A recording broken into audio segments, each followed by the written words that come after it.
Well, hello and good afternoon. It is Thursday, and even though I'm coming on a little bit late, I did want to come in today and see you guys. I have been very sick this week, so apologize because I'm going to have my handkerchief handy and I'm going to have some water handy to clear my throat, and I'll probably have some coughing spells while we're going, but I want to try and stay consistent with seeing you guys every Thursday because I love coming on and sharing with you. So, whew, what is this sickness about? What is this illness about? And for those of you that haven't seen me before, my name is Araya. I'm Araya Anra, and I'm a dragon, and I help people connect to their dragons and to other dragons.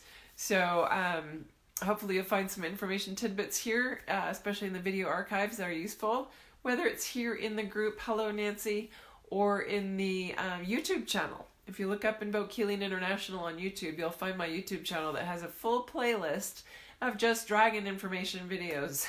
You can find out pretty much anything, lots of topics listed, and lots of experiences with the dragons. So here today to share more experiences of my journey in Tibet and my journey coming back. So some of you guys know, especially those of you that receive the transmissions, when you receive energy work like that, or you go through a big process, sometimes there's what's considered like a rebirthing process happening.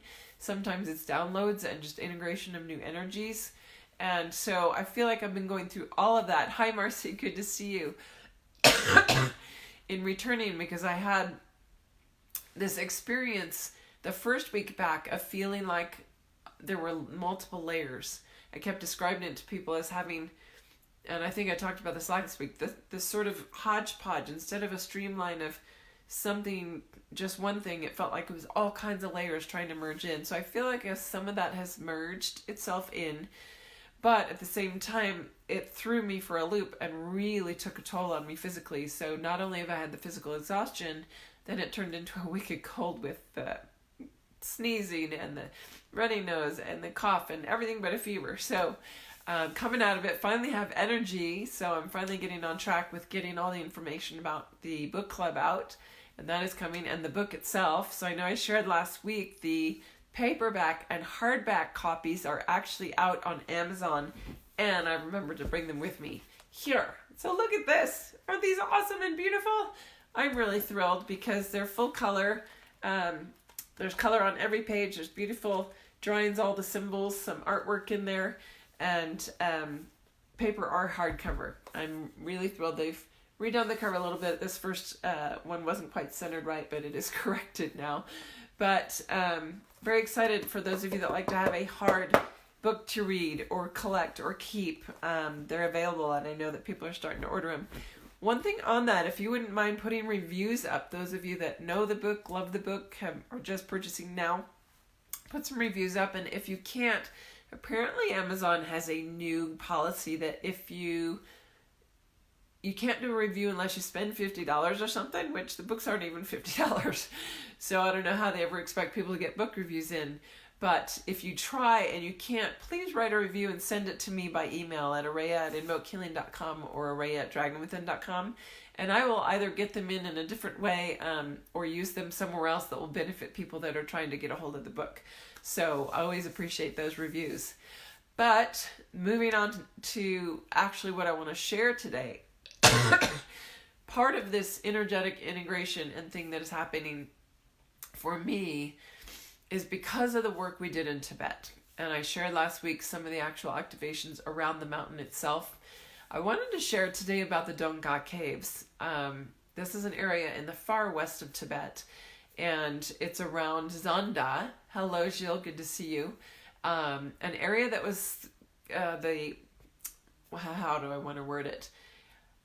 It was known as the Guje Kingdom because in its heyday, it was a very powerful kingdom that overnight was destroyed. And it was destroyed because the king, who was very Buddhist in his philosophy and very compassionate and loving, he didn't want his people to suffer and be killed and slain. So essentially, he came down and surrendered himself when they were under attack to save all of his people, because they said, well, if you come out, we won't kill any of your people. Unfortunately, they didn't honor their promise because they weren't living in integrity like he was.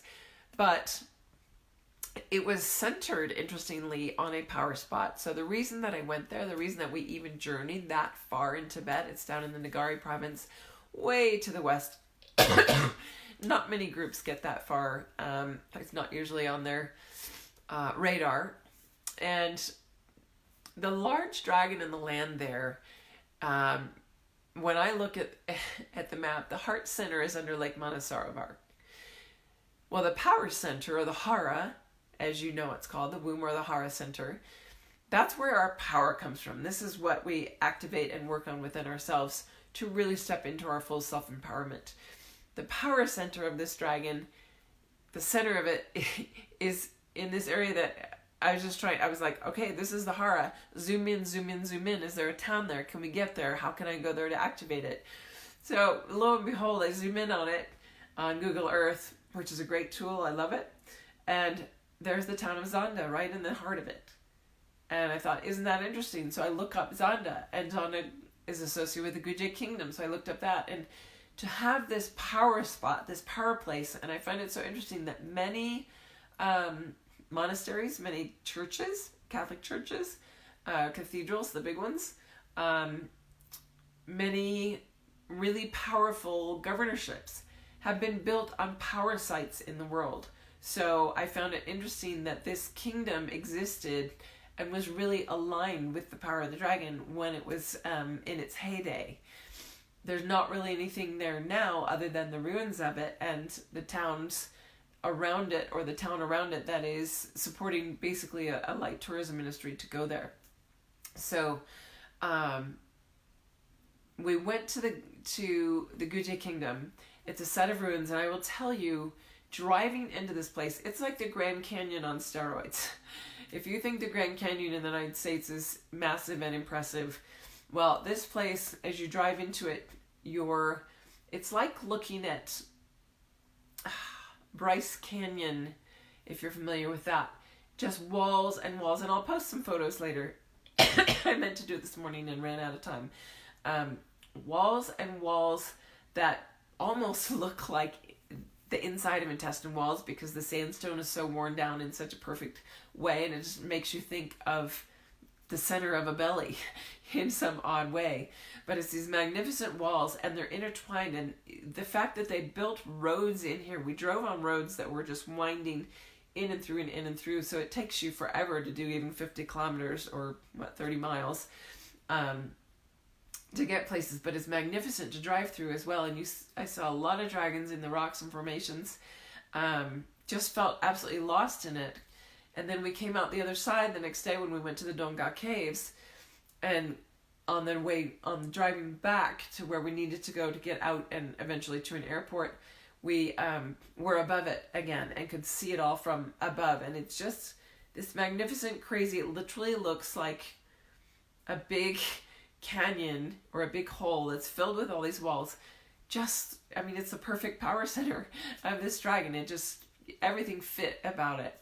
So knowing you guys are in this lesson, just like I am, of trust and surrender, hands up, trust. You have to continually trust your guides and your guidance and know that everything will align exactly as it's supposed to. And when you're supposed to have information, it will come. I knew that we were doing an activation there. I had planned on doing it at the Guje Kingdom, and yet we ended up going to the Guje Kingdom an afternoon earlier than I was going to be doing the activation according to the schedule and the transmissions. So I sat with that and I thought, well, am I supposed to do it there? Or because all of a sudden the Donga Caves was also on our itinerary, and yet it was separated. I had assumed, I'd made the expectation in my mind that they were in one place. So it'd be very easy for me to tell where the activation site was. So I had to really sit and feel into it. We were going to the Donga Caves, or we decided to the Guje Kingdom that afternoon, because the drive, we had all kinds of traffic. Oh my goodness. We had construction stuff. We were 2 to 3 hours behind schedule.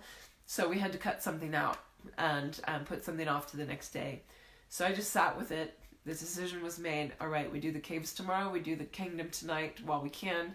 And then I had to sit with, okay, how do I do the activation? Which site do I do it at? Because they're actually 50 kilometers apart, which I had no idea of before getting there. I thought they were part of the same site. So I felt into it and I thought, okay, it's the caves. The caves feel right. And yet, when we went up to the Gudja Kingdom, we went up to the top, and this place is magnificent. It's one of these places where it's all cave dwellings, and literally, like, things dug into the cave, where on the lower levels of the hill, they had the slaves living in those quarters, and then higher up, they had the other officials living. They had, I don't know how they manifested food. I mean, looking at the terrain now, there's no way they could grow or harvest enough food for a civilization of several thousand people. I want to say it was even tens of thousands. And I realized that back when they, 1,000 years ago, when they were in that place, the terrain was very different. It was very lush and different then. And how they set it up, the king is obviously on the top level, right? He's in the highest place where he's the safest, and they have this tiered system of the higher up you are, the higher rank in society, then you get dwelling higher up the hill, I guess. So we had to climb lots and lots and lots and lots and lots and lots of steps to get up to the top of this hill, where it wasn't just a hill, it's like a top of a canyon, and you'll see it in the photos. So wandering around the ruins of his palace, there's one large space that is like a massive courtyard. And you could just envision and feel where he was actually entertaining or receiving guests or dignitaries, or where he held banquets or feasts. And there's no roof on it now, of course. It's just walls and a big dirt floor. And something called me back as I was leaving. Something called me back to the center of that place. And as I stood in the center of it, I felt a pillar of energy open up. And I realized, oh my goodness, the activation is starting now. So those of you that received the final one, the 7th one on the 17th, from Zunda, is all I had written about where it was going to be received. You might have felt that it went on longer and longer than the others. You might have felt like it was really drawn out, and that you started feeling the energy even before you went to sit and receive it. And that's because it really did. It started that night when I was there, and it was almost sunset. It was this beautiful golden time of day, and this energy just started flowing, and I realized that the doorway had opened up into the central portal of this Dragon's Hara space. And I thought, wow, okay, well, it's starting now, but this is all that's going to be done tonight. There's not supposed to be more, but great, okay. So then the next morning we drove out to the Donga Caves, once again driving through all these windy, intestine-lined walls is how I still visualize it. And we get there, and there's no guardian that has the key. They take turns in the village of who opens the doors that are all locked on the caves. So very seldom visited, I think. We had to go wake up or find the person who had the key this month. But it gave us time to wander around and work our way up there. And so the incredible thing about it was that it was the divinely perfect place for this activation. And you'll feel the energy of it when I share the photo later, where you can see the circle that we made, and the dragon that was guarding didn't even notice until we were done with the activation that the entire canyon wall opposite the caves, which are also a big canyon wall, but they have the dwellings, multiple layers of dwellings. They don't have the ladders anymore. Here's this big dragon in the hillside, massive dragon guarding that space. And so what I realized going in is climbing up, there was perfection. There was a big open space to the right, and there was one of our members that was not feeling well and couldn't climb all the way up the stairs. And I said, the energy that you carry and the power of it, you just need to go and sit in the center of that space up there. That's where we're going to do the activation when we're done up here looking at the caves. Please go sit there and just feel yourself get centered and breathe and, feel the energy here. So we had all kinds of amazing things happen here. One was I started having a lot of memory. As soon as I went in, there was a little tiny cave called the ashram. Didn't have any doors locked or anything. Went inside of it and not only started singing, had chants and songs coming, a lot of memory coming, realizing I had been a monk there, and there were many places that I know I've been a monk in that land throughout the Himalayas. And So I'm there and I'm feeling this song come through, and I'm feeling a dragon. As every time I closed my eyes, and I keep closing my eyes because I'm back in that space, I closed my eyes and I would start singing, and immediately this portal would open up in the wall that was golden, and there was a golden light going down, and I was being led. It was like, all right, allow your consciousness to go down into this cave. And it wasn't a physical cave anymore. It was an energetic, that every time I closed my eyes, there was this golden doorway. So I allowed my consciousness to follow it down, and I realized there's a dragon in the heart of the mountain, and he's in chains. This dragon is waiting to be released. And then I realized that it was actually an energetic counterpart. I'm going to start crying. Actually, this is making me really emotional.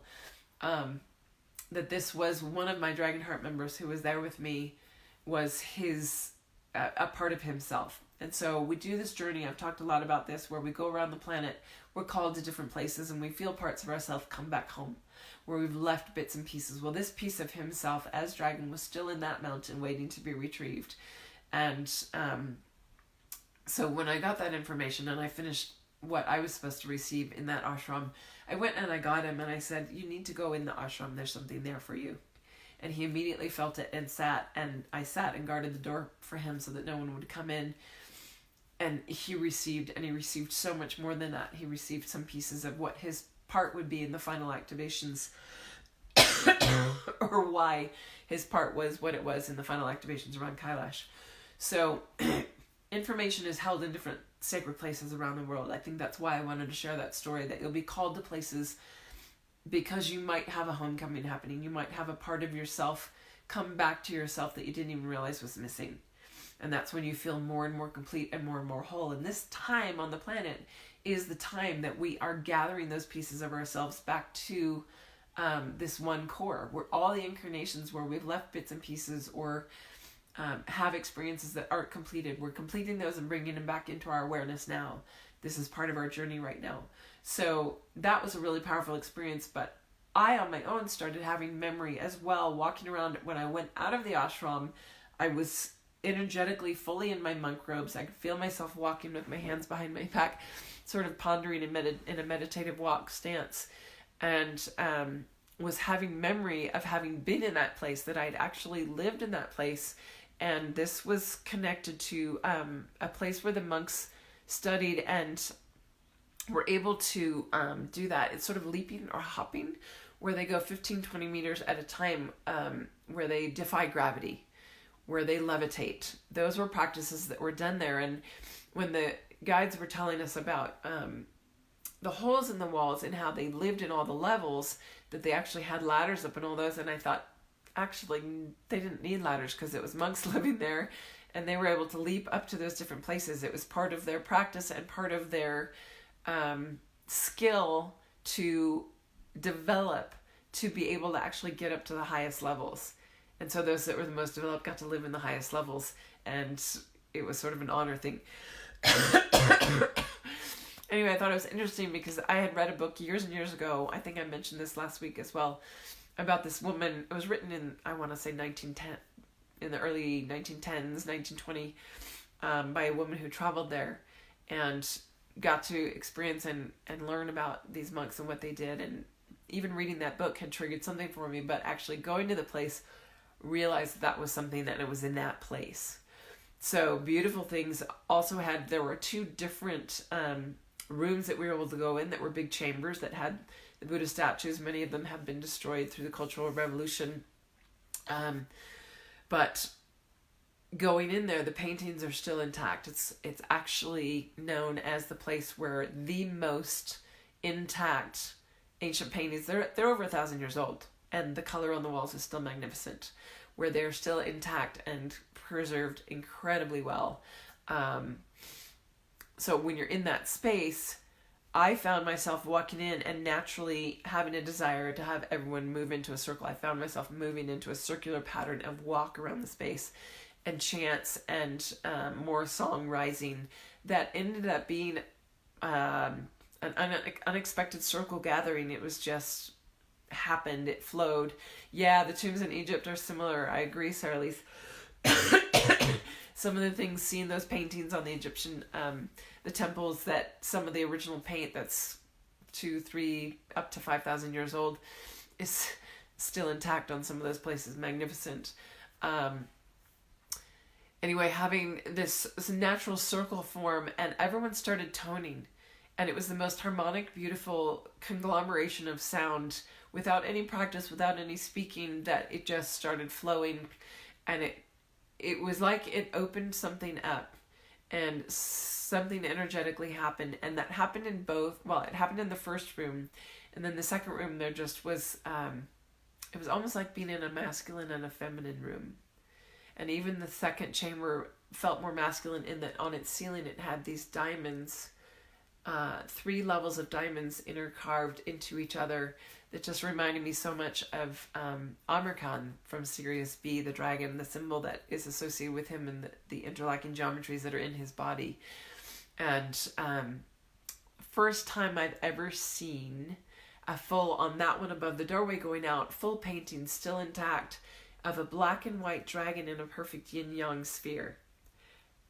Incredible. Really powerful. So we made our way down back to the activation spot from there. And then that again naturally flowed as well, and was an immediate and very powerful uplifting, was how I would describe it. But that was my experience of the Donka Caves. It was something that I didn't really know what to expect. Going into each activation site or each activation location, I never know exactly how it's going to play out. I never know exactly what's going to be called for in that moment. And being in that flow and allowing, whether it's the configuration of the bodies and how they need to be lined up, whether it's the exact spot, it's just always trust. And knowing that when I felt all those things and people got pieces, like this dragon heart wasn't the only one to get a piece. Others were having experiences like that. And then to go down and not only be given, I love that I have to share this, at the end of the activation, just feeling the perfection of it and the completion, and knowing that our work there was done. It was almost like a celebration, like a big party starting. But every time I do an activation or a place that I go, I receive a heart-shaped stone from the site. And as I looked down, I thought, okay, well, I'm going to look at the ground and just see. Most beautiful. I picked up a rock that I would swear to it was a fossilized dragon tooth. It looks just like a dragon tooth. It's nice and flat, and it's just the shape of a tooth. And it stood out to me, and I went, oh my goodness, that's what I'm supposed to take from this place. I also did actually find a heartstone walking back down from there to the bus. So I got both. Isn't that a beautiful gift from the universe? So I always appreciate those. Big gratitude out to the universe. Anyway, that's what I wanted to share today. I know I've gone on and on a little bit long. I hope you enjoyed the story and sort of took something from it, that whether it's being connected to the transmissions or feeling them energetically, or picking up that, maybe there's a place that I'm being called to and I don't know why, but being aware when you get there, like, oh my goodness, I feel more at home than I have before in my body, or wow, something really interesting happened when I walked by that hillside, and pay attention, and maybe a part of yourself is reintegrating back into you. I know it's happened in several places for me around the world on all my different journeys. So whatever you pick up today, I hope you go with something, because that's always my goal, to give you a tool or an insight, or even just a story that lightens your heart and makes you know that you're not alone on the journey, because the dragons are present for all of us, and there's a reason for that. So hopefully you are going to get your copy of the book or share it with someone in hard copy. Let that word get out. And for those of you that are ready to dive in, 2 weeks from now, we have our next book club starting. This is always so much fun. And I know Gilles on that did that, the last one. We always have 10 people. That's the most that I take. Although somehow an 11th has always snuck in. I have a hard time turning that 11th one away. But what we do is we go through and we talk about all kinds of things that come up because of the book. Do we go through the book like a normal book club? No. If you have questions about it, absolutely we do. We can talk about any aspect of the book. But what happens is we start talking about things that get triggered because of the dragons, things that get triggered because of our connection to the book or the work, things that start coming up in our journey because we've connected to this group of people. A lot of deep metaphysical discussions, a lot of really cool awarenesses come through. And the most incredible part is the meditations. So we do a guided meditation together each week, and this ends up being a 6-week transformation period. No one I know that has done the book club has not had shift in their life in 6 weeks. And that's saying a lot for a book club, right? Our biggest joke about it is that it's way more than a book club. It's not just that. Yes, Susan, thank you. It was awesome. And we had an amazing group last time. I've had an amazing group each time. I think I've done it 5 times now, and it's always amazing.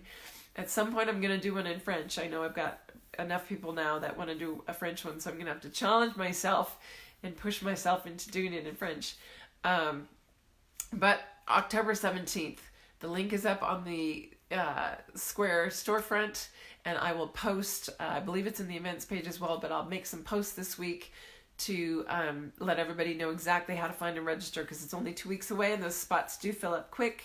So if you don't see the registration and you know you want in, just email me, araya@dragonwithin.com, so that I can get you the information first, and I will have your name down on the list. But you do have to make the payment to actually get registered, but I will give you a few days if you know you want in. So gosh, wishing you guys a great day. I should mention, hello Robin, the Eye of the Dragon program starting up again January 2020, and yes, I'm so glad you participated too, Linda. Let's see, it's helping with your memory as a monk. Absolutely. I'm taking applications now for the next Eye of the Dragon program, which is the first half of the Way of the Dragon Heart. And that is a journey that is beyond words for most people that do it. Life transforming, journey transforming, a lot of times career transforming, where it brings in your healing gifts and what you are really meant to be doing, or at least awareness of what those are. And I know that the Dragon Hearts that have finished the program don't have enough to say about it, that it's something that they look back on and are so grateful they did, because the journey of it, the goal of it really is to merge with your dragon heart, to become so connected with your higher self as dragon, and merge that. I call that the dragon, where your dragon heart and your human heart actually become merged, and that you start living in that full transparency, and really doing what you're here to do on the planet, and holding the frequency that you're here for.